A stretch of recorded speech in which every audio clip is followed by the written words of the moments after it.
ओम कृष्णाय वासुदेवाय हरे परमात्मने प्रणतः क्लेशनाशाय गोविंदाय नमो नमः। प्रिय भक्तजनों, आप सभी का मायरा वॉइस चैनल में हार्दिक स्वागत है। आज की इस वीडियो में हम सुनेंगे मार्गशीर्ष महात्म कथा का अध्याय 4। उसका शुभारंभ करने से पहले आप सभी से मेरा अनुरोध है, यदि आपने अभी तक मायरा वॉइस चैनल को सब्सक्राइब नहीं किया है तो सब्सक्राइब करें और कमेंट बॉक्स में कृष्ण भगवान की जय हो अवश्य लिखें। भगवान कृष्ण आप सबकी मनोकामनाएं पूर्ण करें। अब सुनिए मार्गशीर्ष महात्म कथा अध्याय 4। इसमें शंख पूजा बताई गई है। ब्रह्मा जी ने कहा, हे केशव, यदि कोई अपने आप को लाल गर्म चक्र से अंकित कर लेता है और दीक्षा ले लेता है तो मुझे बताएं कि कमल के बीज और तुलसी की टहनियों की माला से क्या लाभ होता है। श्री भगवान ने कहा कि जो ब्राह्मण तुलसी दल की माला धारण करता है वह निसंदेह मुझे प्राप्त होता है, भले ही वह अशुद्ध और सदाचार से रहित हो। जिस मनुष्य के शरीर पर धात्री, फल या तुलसी की टहनियों से बनी माला दिखाई देती है वह वास्तव में भगवत भक्त है। जो मनुष्य तुलसी दल की माला धारण करता है, विशेषकर मुझसे अर्थात मेरी मूर्ति से उतारी गई तुलसी दल की माला, वह स्वर्गवासियों द्वारा भी प्रणाम करने योग्य है। तुलसी के पत्तों या धात्री के फलों से बनी माला पापियों को भी मोक्ष प्रदान करती है। मेरे भक्तों के लिए तो यह और भी अधिक लाभकारी है। जो मनुष्य मेरे द्वारा धारण की गई तुलसी के पत्तों की माला पहनता है उसे प्रत्येक पत्ते के लिए 10 अश्वमेध यज्ञ का पुण्य प्राप्त होता है।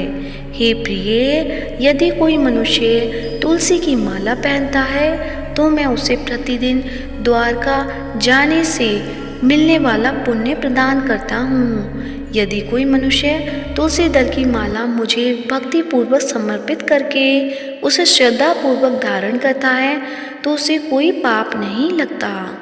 जो तुलसी की टहनियों की माला पहनता है उस पर भगवान हमेशा प्रसन्न रहते हैं। वह मुझे उत्तम प्राण वायु के समान प्रिय है। यह आवश्यक नहीं है कि वह कोई प्रायश्चित अनुष्ठान करे। उसके शरीर में कोई अशुद्ध या दूषित वस्तु नहीं है। जिसके शरीर में तुलसी की टहनियाँ सिर, भुजाओं और हाथों के लिए आभूषण का काम करती हैं वह मुझे प्रिय है। मनुष्य को तुलसी की माला पहनकर पुण्य कर्म करने चाहिए। उसके द्वारा किए गए पितरों और देवताओं के शुभ कर्मों का फल करोड़ों गुना होता है। तुलसी की टहनियों की माला देखकर यम के दूत दूर से ही गायब हो जाते हैं, जैसे हवा से उड़े हुए पत्ते। कलयुग में जिस घर में तुलसी की सूखी या हरी टहनी या पत्ता होता है उस घर को पाप दूषित नहीं होत करता। यदि कोई व्यक्ति तुलसी की माला पहनकर पृथ्वी पर विचरण करता है तो उसे बुरे स्वप्न, अपशकुन या शत्रुओं से कोई खतरा नहीं होता। यदि पापपूर्ण इरादे वाले बुद्धिवादी या विधर्मी लोग तुलसी की माला पहनने से इनकार करते हैं तो वे नरक से भी वापस नहीं लौटेंगे। वे मेरे क्रोध की अग्नि से जल जाएंगे। इसलिए तुलसी की टहनियों, कमल के बीजों अथवा धात्री के फलों से बनी माला को सावधानी पूर्वक तथा श्रद्धा पूर्वक धारण करना चाहिए। इससे उत्तम पुण्य की प्राप्ति होती है। इसलिए भक्त को ऊर्ध्वपुंड, शंख आदि की छाप धारण करनी चाहिए। हाथ में दर्भ लेकर मेरा स्मरण करना चाहिए तथा तुलसी के पौधे की जड़ में संध्या आदि करनी चाहिए। संध्या आदि से निवृत्त होकर जो भक्त मेरी पूजा करें उसे चाहिए कि यदि गुरु वहाँ पे उपस्थित हो तो पहले उसके पास जाकर उसे प्रणाम करे। उसे कुछ उपहार देकर प्रसन्नतापूर्वक उसके आगे झुकना चाहिए। आचमन संस्कार करके पूजा मंडप में प्रवेश करना चाहिए। मृग चर्म अथवा कुशा से सुसज्जित सुंदर आसन पर बैठकर कमल के आसन पर बैठना चाहिए। भूत शुद्धि संस्कार करना चाहिए। मंत्र का जप करते हुए इंद्रियों को वश में करके उत्तर दिशा की ओर मुख करके 3 प्राणायाम करने चाहिए। उत्तम ज्ञान रूपी सूर्य के द्वारा उत्तम हृदय कमल को प्रस्फुटित करें। शाखा पर सूर्य, चंद्रमा और अग्नि को स्थापित करें। विष्णु के भक्त को चाहिए कि वह 3 पंखुड़ियों वाले उस कमल के तीनों की कल्पना करें। उसके ऊपर नाना प्रकार के रत्नों से जड़ित एक आसन स्थापित करें। इस पर भगवान के 8 ऐश्वर्यों का प्रतिनिधित्व करने वाले 8 पंखुड़ियों वाले कमल को स्थापित करना चाहिए। कमल मंत्र ओम ना मो ना रा या ना या के 8 अक्षरों से बना है। कमल कोमल, चमकदार और सुबह के सूरज की चमक वाला है। फिर उस पर सुखपूर्वक बैठे हुए 4 भुजाओं वाले महान कमल, शंख, चक्र और लोहा गदा धारण किए हुए मुझ भगवान का ध्यान करें। भगवान करोड़ों चंद्रमाओं के समान है। उसके नेत्र कमल की पंखुड़ियों के समान बड़े हैं। वे सभी शुभ लक्षणों से युक्त हैं। उसके वक्ष स्थल पर श्रीवत्सा और कौस्तुभ चमकते हैं। वे पीले वस्त्र पहने हुए हैं। वे अद्भुत आभूषणों से युक्त हैं। वे दिव्य सजावटी वस्तुओं से सुशोभित हैं। उनके शरीर पर दिव्य चंदन का लेप लगा हुआ है। वे दिव्य फूलों से शोभामान हैं। वे तुलसी के कोमल पत्तों और वन के फूलों की मालाओं से सुशोभित हैं। वे करोड़ों उगते सूर्य के समान तेज से चमकते हैं। उनके शरीर पर सभी शुभ लक्षणों वाली दिव्य देवी श्री विराजमान है। वे शुभ है। इस प्रकार ध्यान करने के बाद उसे अत्यंत एकाग्रता और पवित्रता के साथ मंत्र का जप करना चाहिए।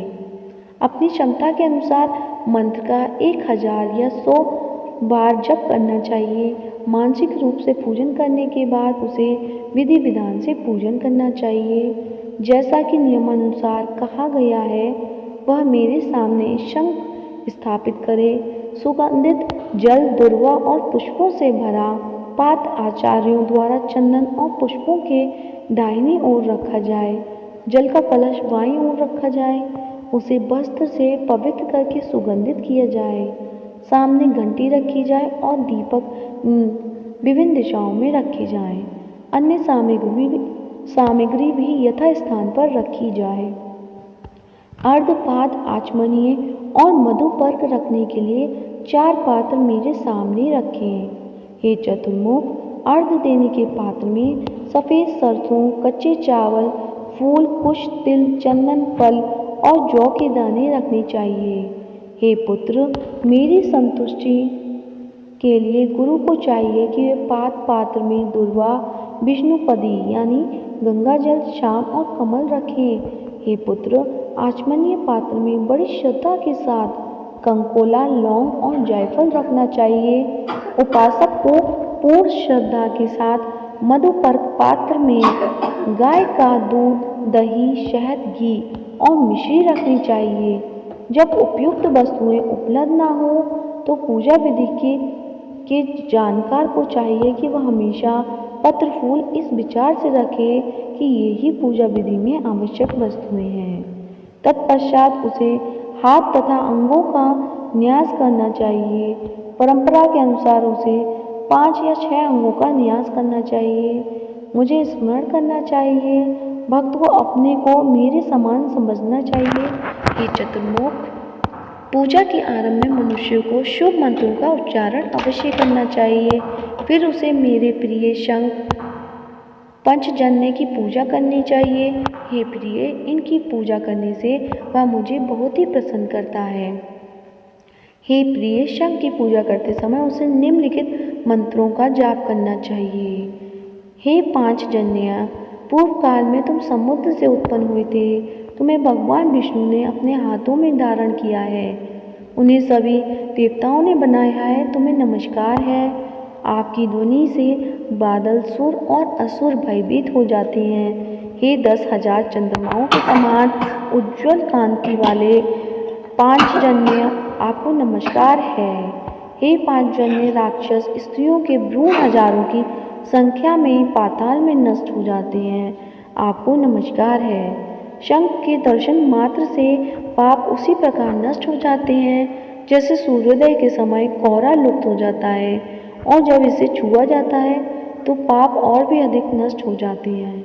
यदि कोई वैष्णव भक्त मुझे प्रणाम करके हाथ में शंख लेकर भक्तिपूर्वक इन मंत्रों का उच्चारण करते हुए मुझे स्नान कराता है तो उसका पुण्य अनंत होता है। तत्पश्चात सुगंधित तेल से मूर्ति का अभिषेक करना चाहिए तथा चंदन और कस्तूरी से मंजन, प्रक्षालन आदि करना चाहिए। मुझे मंत्रों रहित परम पवित्र सुगंधित जल से स्नान कराना चाहिए। तत्पश्चात हे प्रिय आर्धपाद आचमनी और मधुपर्क अर्पण करना चाहिए। तत्पश्चात समस्त आवश्यक सेवाएं प्रदान करनी चाहिए। पीठ को विधिपूर्वक दिव्य वस्त्राभूषणों से सुसज्जित करना चाहिए तथा पुष्पों से पीठ की पूजा करनी चाहिए। भगवान को वहाँ स्थापित करके मुझे वस्त्र, आभूषण, गंध आदि भक्तिपूर्वक अर्पित अवश्य करना चाहिए। फिर विधिपूर्वक विविध प्रकार के नैवेद्य, खीर और मीठी खीर अर्पित करनी चाहिए।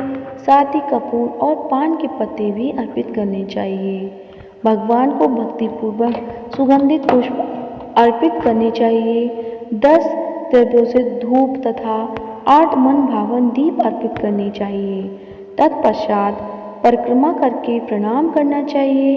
तत्पश्चात बड़े आदर के साथ श्रोतों द्वारा स्तुति करनी चाहिए। भगवान को पलंग पर लिटाकर शुभ अर्घ देना चाहिए। तो प्रेम से बोलिए कृष्ण भगवान की जय हो। अब सुनते हैं श्री कृष्ण चालीसा। तो प्रेम से बोलिए कृष्ण भगवान की जय हो, जगत के पालनहार की जय हो।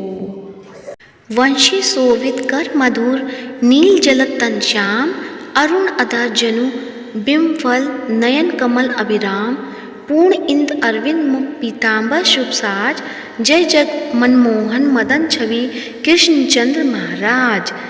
जय यजुनंदन जय जगवंदन, जय वसुदेव देवकी नंदन, जय यशोदा सुत नंद दुलारे, जय प्रभु भक्तन के दीर्घतारे, जय नट नागर नाग नथैया, कृष्ण कन्हैया धैनु चरैया, पुनि नख पर प्रभु गिरवर धारो, आओ दीनन कष्ट निवारो, वंशी मधुर अधर धरि टेरो, होबे पूर्ण विनय यह मेरो, आओ हरि पुनि माखन चाको, आज लाज भारत की लाको, गोल कपोल चिबुक अरुणारे, मृदु मुस्कान मोहिनी डारे, राजित राजीव नयन विशाला, मोर मुकुट वैजंती माला, कुंडल श्रवण पीठ पट आचे, कटि किंकड़ी काचनी काचे,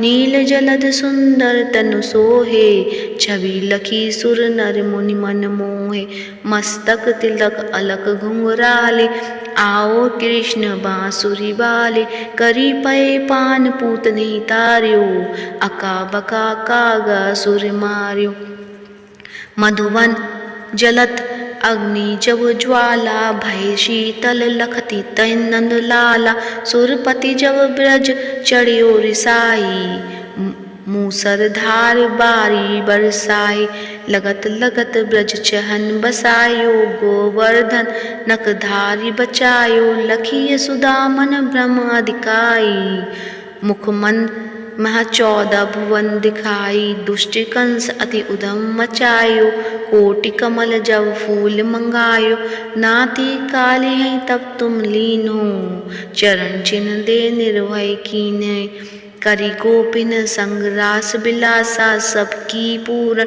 करी अभिलाषा, केतिक महा असुर सहायो, कंसहि केसी पकड़ी दे मारियो, मात पिता की बंदी छुड़ाई, उग्र सैनिक राज दिलाई, मही से मृतक छयों सुत लायो, मातु देव की शोक मिटायो, भूमा सिर सुर मुर दैत्य सहारी, लाए सट दश सहस कुमारी।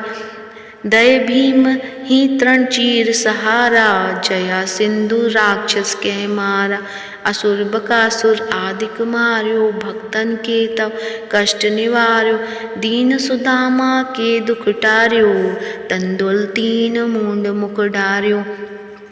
प्रेम के सार विदुर धर मांगे, दुर्योधन के मेवा त्यागे।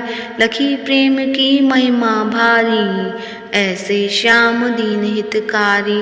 भारत के पारत रथ हाके, लिए चक्र कर नहीं बल थाके। निज गीता के ज्ञान सुनाए, भक्तन हृदय सुधा बरसाए। मीरा थी ऐसी मतवाली, विष पी गई बजाकर ताली। राना भेजा सांप पिटारी, शालिग्राम बने बनवारी।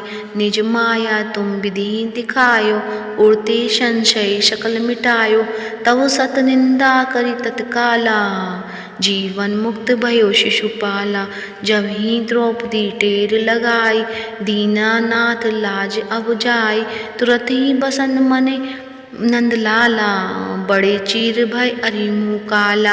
अस अनाथ के नाथ कन्हैया, डूबट भवर बचावई नैया। सुंदर दास आस उरधारी, जया दृष्टि कीजे बनवारी। नाथ सकल मम कुमति निवार्यो, क्षमऊ बेगी अपराध हमारो। खोलो पट अब दर्शन दीजो, बोलो कृष्ण कन्हैया की जय। बोलो कृष्ण कन्हैया की जय। यह चालीसा कृष्ण का पाठ करे उरधारी, अष्ट सिद्धि नवनिधि फल लहे पदारथ चारी। तो प्रेम से बोलिए कृष्ण भगवान की जय। श्री कृष्ण चालीसा यहीं समाप्त होती है। तो प्रिय भक्तजनों, आज की वीडियो कैसी लगी कमेंट बॉक्स में अवश्य बताएं, और कमेंट बॉक्स में जय श्री हरि या जय श्री कृष्णा अवश्य लिखें, और चैनल को सब्सक्राइब करें। साथ ही इस वीडियो को ज़्यादा से ज़्यादा लाइक करें, शेयर करें और भगवान कान्हा जी का आशीर्वाद प्राप्त करें। धन्यवाद।